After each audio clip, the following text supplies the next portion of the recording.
very much, Simon, and good afternoon, everyone. Thank you very much for joining the post-lunch, post-keynote session. So in 2017, Sarah Diller wrote that from their influence in the virtual classroom to their impact on the online learning enterprise as a whole, it is evident that faculty are critical to the success of online learning. As the decisions being made by universities across the globe to strategically embrace online learning, the importance of well-trained, fully prepared, confident academic staff to enter the online arena has never been higher. My paper today presents the institutionally funded research project into induction for online academics.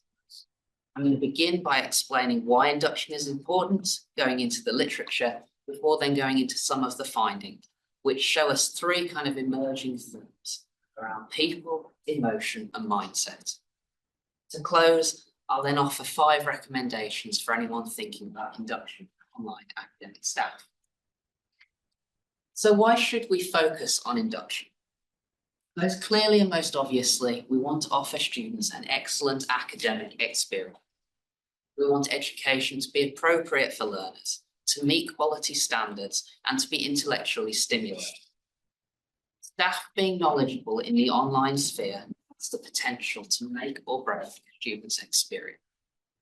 And conversely, the support offered will often make or break an educator's experience working on. We want colleagues to find joy in working on them, in creating course content, in teaching, by not offering training and support, by leaving colleagues to simply apply their in-person techniques. We're potentially leaving them dissatisfied, skilled and disorientated with the online and less likely to return. This impacts not only their professional experience, but their well-being, their confidence, and their self-esteem. Thinking more broadly, there is a lack of an accepted induction process for colleagues working online globally. We need to find what works. There are institutional ambitions, and many institutions now have very clear ambitions about what they want to do. And we need to support staff to meet them, because they are the people who will realise those ambitions in the end. And then finally, there has been the consistent growth in the sector over the last many years, particularly the last 10 years, across courses and universities of all types across the UK and globally. If we want to think sustainably, this means having staff ready. The literature on induction for online is varied, and I want to pull out kind of 3 themes here. First highlights the importance of induction and support on quality.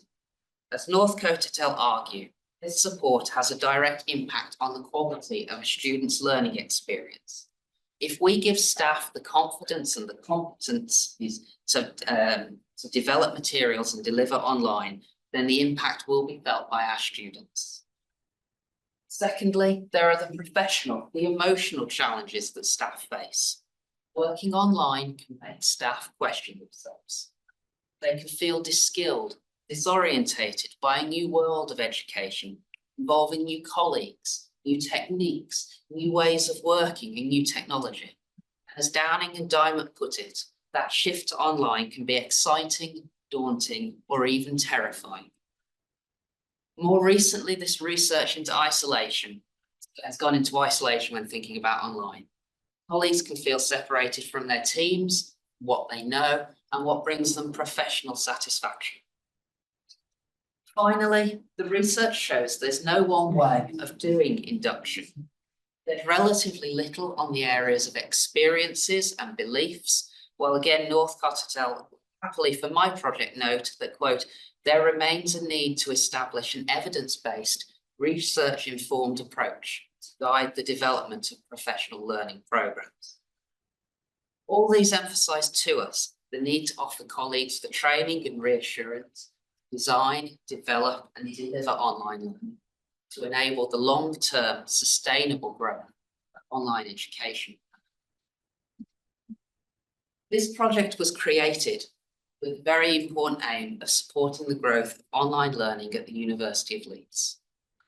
Through understanding the lived experiences of academic and professional service staff, it aimed to inform the development of an induction programme academic colleagues working on it. By doing this, it hoped to support the continuing professional development of staff, to support the development of the quality online education, but also to enable empathy, to strengthen the bonds, to understand the challenges faced by academic and professional service colleagues. Critical to this research was to hear from both sides, the academic and the professional service, to gain that holistic view. But it's also an acknowledgement that the creation of online learning is a shared endeavour that utilises the expertise of a range of colleagues.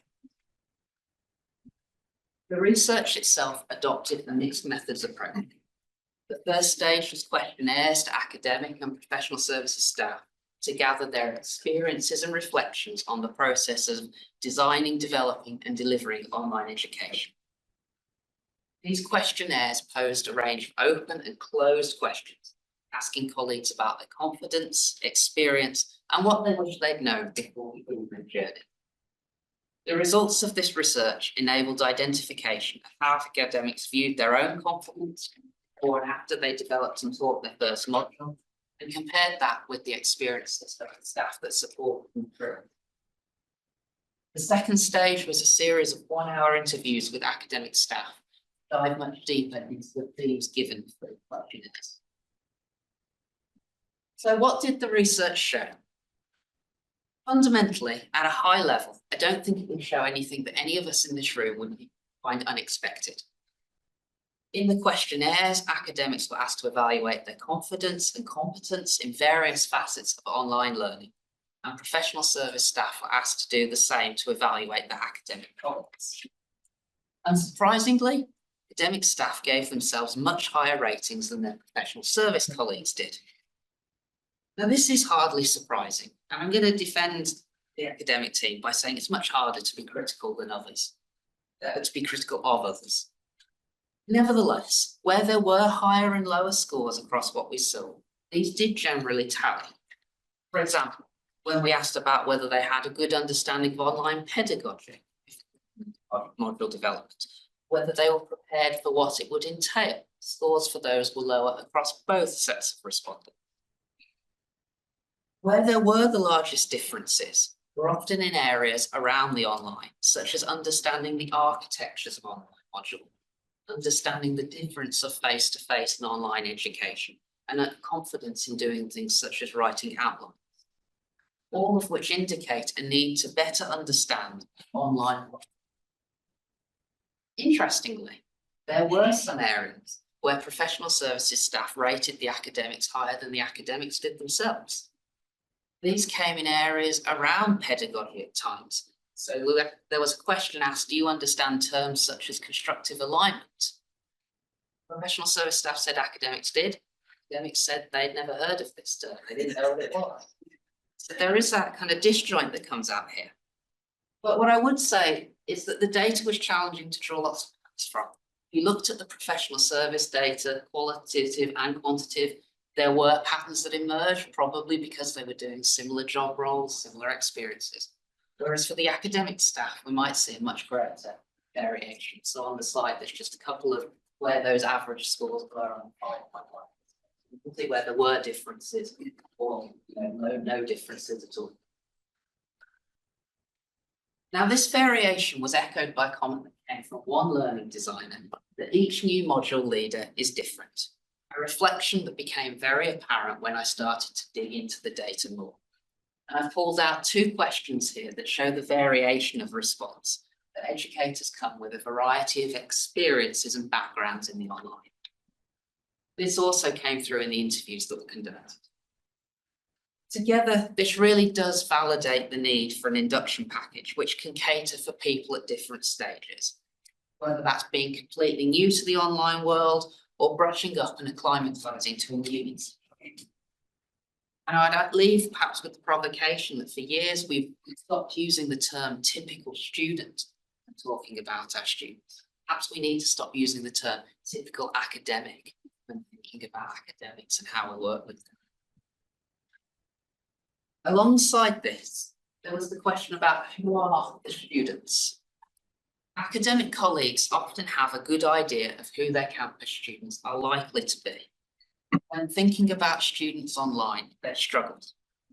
Those who had taught online previously had a much better idea of this, but those who hadn't reflected that it was something they wished they'd known much earlier in the process.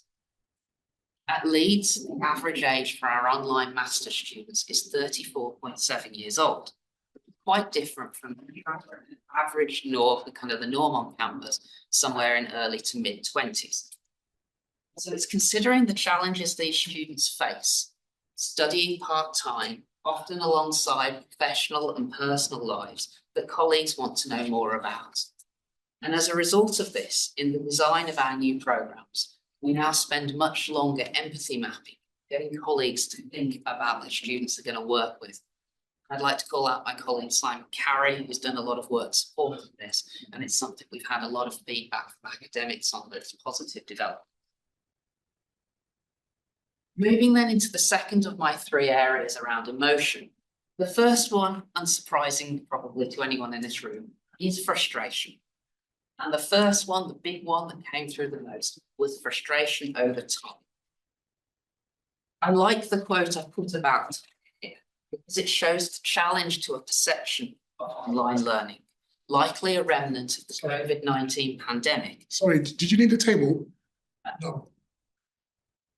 Ask for a table? Be the most weird interruption ever. You pulled it off nicely. Carry on playing.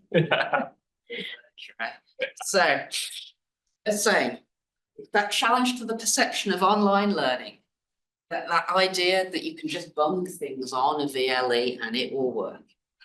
Intentionally designed online learning takes time, and it's an entirely new way of working to many. Academics felt they needed more time to do it, and one of the findings here is that we need to be clear about what we're asking colleagues to do. So thinking about things such as project plans, rollback calendars. Time was also listed by professional service colleagues as well, but with a different twist. They felt academic colleagues didn't perhaps give enough time to it, so that projects ran late, things were not as good as they could have been. The second frustration was around identity. This came more from the professional service side of matters, where they felt that despite being experts in areas such as learning design, instructional design, multimedia creation, they were often seen very much as just techies with no pedagogical expertise at all. This eased once everybody understood who people were in the room. So again, it comes back to telling people why people are being brought together to do this enterprise. Finally, there's the frustration that online learning is only ever talked about in a business sense. If education is the core function of a university, why does online learning get spoken about differently? Well, it is education. We need to explain why we're doing it, explaining our mission clearly, which helps with staff morale, staff being valued, and not simply part of a money machine.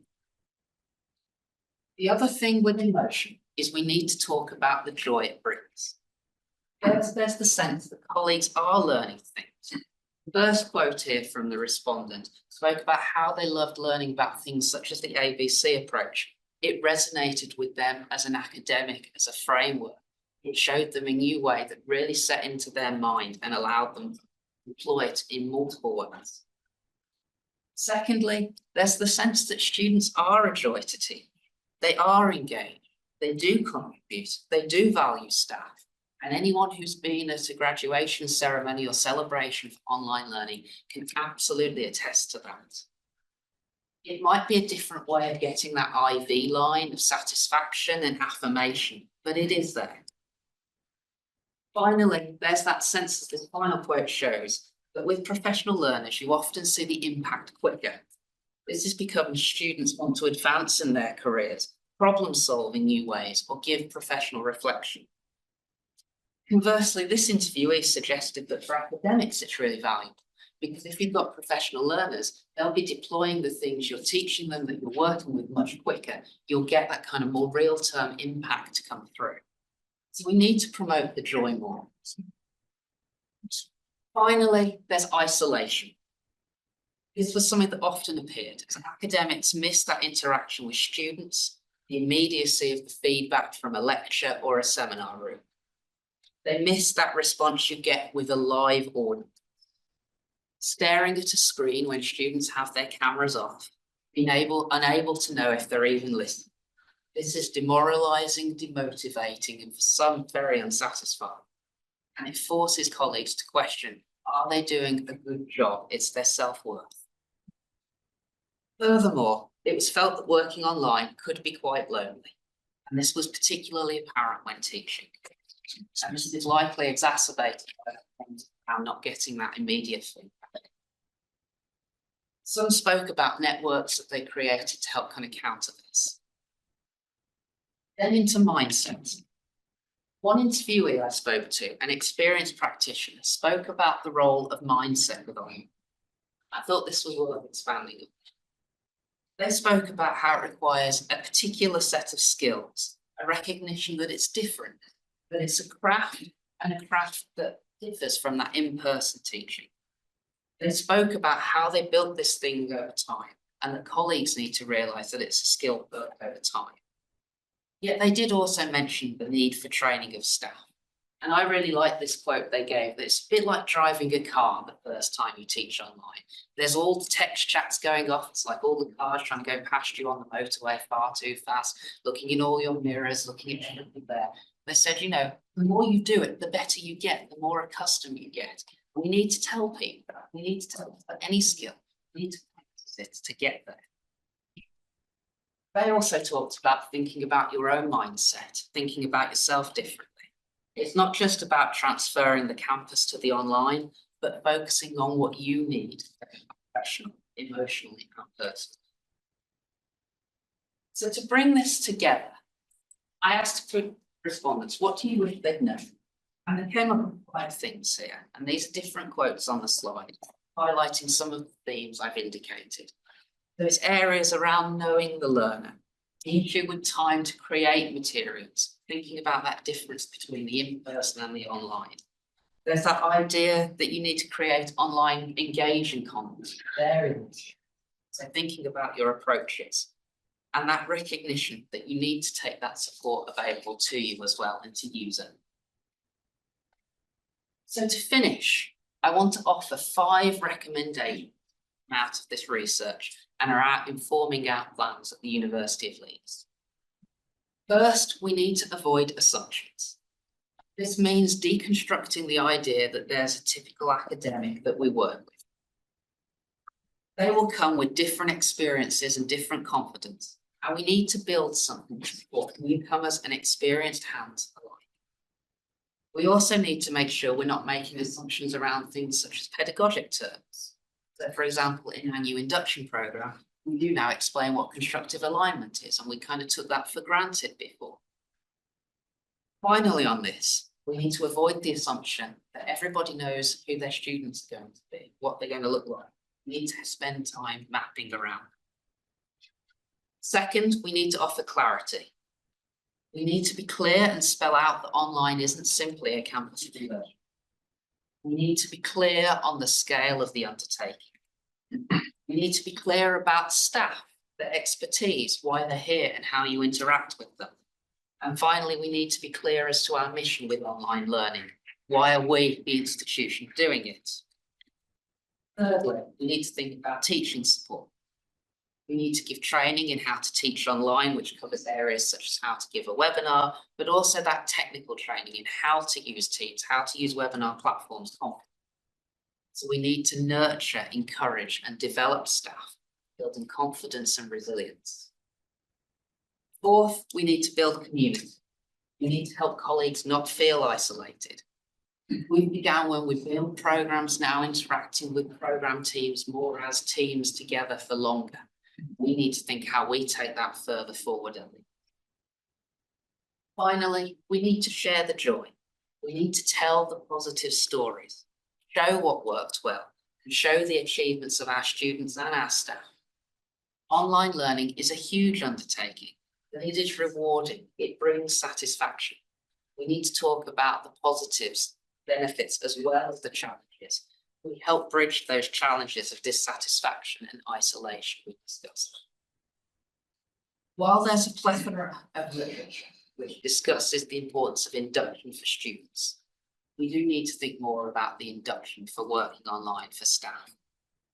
In doing so, we'll increase the quality of education, increase student satisfaction, and importantly, increase staff satisfaction, while at the same time enabling the long-term sustainable growth of